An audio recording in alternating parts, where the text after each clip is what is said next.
Should I invest in real estate crowdfunding? So for those people who have no idea what crowdfunding is, let me kind of tell you how that works first.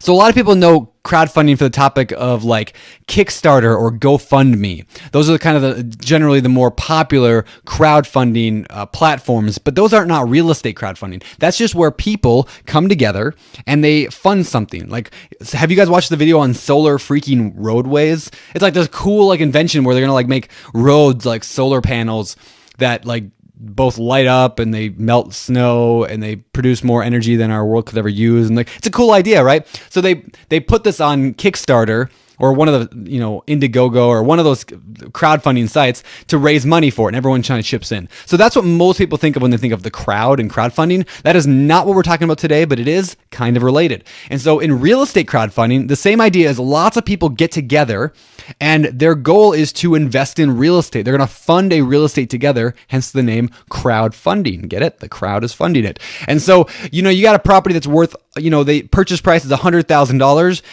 The investor is trying to raise $100,000. Now, the investor could go to a bank, and the bank's going to make him go through all this paperwork and appraisals and, put down a 20% down payment or whatever. Or they might not even be able to get bank financing, or for whatever reason, they don't want to go to the bank. So instead, they use crowdfunding sites and they raise the money internally. So rather than giving to a bank, they let other people raise that money for them, like the crowd essentially raise the money. And so you might put in $5,000. The guy next door might put in $5,000. That guy might have put in $500. That person might put in $20,000. And then the people will earn a piece of the pie. Now, there's a lot of crowdfunding sites out there. I mean, a couple that come to mind is like Realty Shares. Is a big one. I see them a lot on BiggerPockets. Patch of Land is another one. I see them around. But there's a lot. I mean, there's probably 20, crowdfunding companies out there. And so, there's different ways that everyone's structured. Some of them, you are a debt when you're investing with them in a deal. If you're like the investor that's putting in money, some of them, you get a piece of the debt. I mean, you're basically part of the loan. You don't actually have a share in the property, which is the equity side. There's debt and equity, right? So the debt is like you have a loan and that's it. The other side is equity, where you actually get part of the proceeds. So if the property does really well, you make more money. And then there's some of the crowdfunding sites do both. Some do a mixture. Some do kind of weird hybrid versions of that. Everyone's different. So the first thing I will say is if you're considering investing in crowdfunding, really do your research and your homework and look at what the actual crowdfunding site, how they actually operate. What are you actually getting? What are you promised? Are you risking it? You not know what you're going to get at the end? Do you know up front this is exactly what you're going to get? So make sure you understand that as well before you do crowdfunding. But the question is, should you actually do it? And I think this is a little bit more, it's one of those questions that like has that typical answer. There's no right answer, but there could be a right answer for you. So crowdfunding is relatively new. In fact, it's probably, at least in this modern form of using the internet, it's only a few years old. So it's not very tested yet. We're still kind of just feeling our way into the crowdfunding space. And it's exciting because I think it's going to blow up someday. There's a very good chance blow up big, or there's a very good chance it's going to blow up bad. As soon as grandma gets, on the front page of the New York Times for losing her life savings using crowdfunding, a lot of things could change. Yet right now it seems to be moving towards that.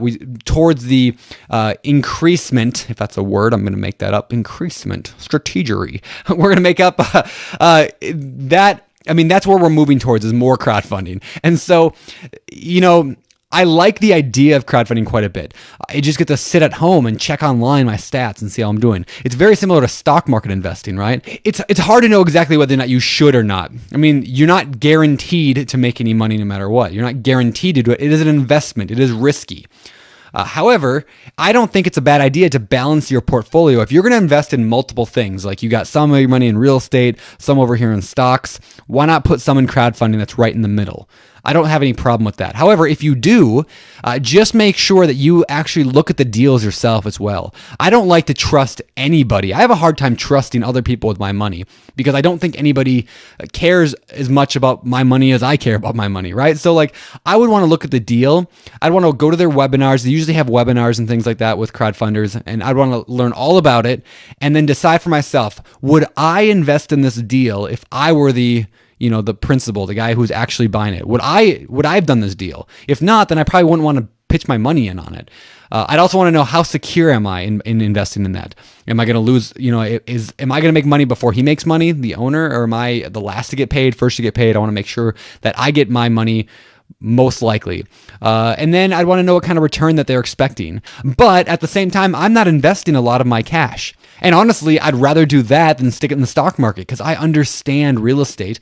I don't understand the stock market very well, right? Like, I understand their thinking, and it's like they're my brother or sister, because like we have the same mind and we understand this stuff and we get excited about real estate. So me and the investor, even though I may never meet them, at least I'm kind of like have this camaraderie with them that I know what they're doing. So I would choose probably crowdfunding over stocks, but I would not choose it over doing my own real estate investments.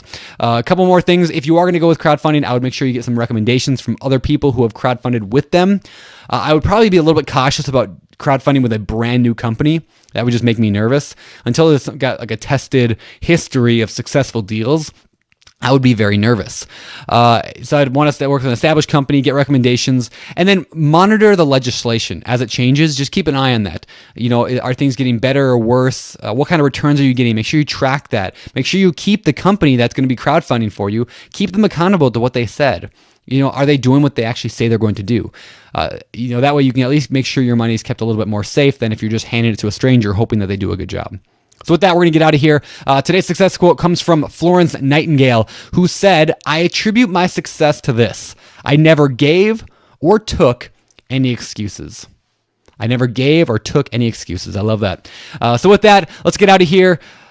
In pursuit of your dreams, your goals, your aspirations, do not just learn. Don't just sit in front of your computer or listen in your car every day to these podcasts. Don't just learn, but take action. And if you want a real tangible way to take action, just go leave me a rating or review in iTunes as soon as you finish listening to this today. So with that, let's get out of here. I'm Brandon with the Ask BP podcast. We'll see you on the site.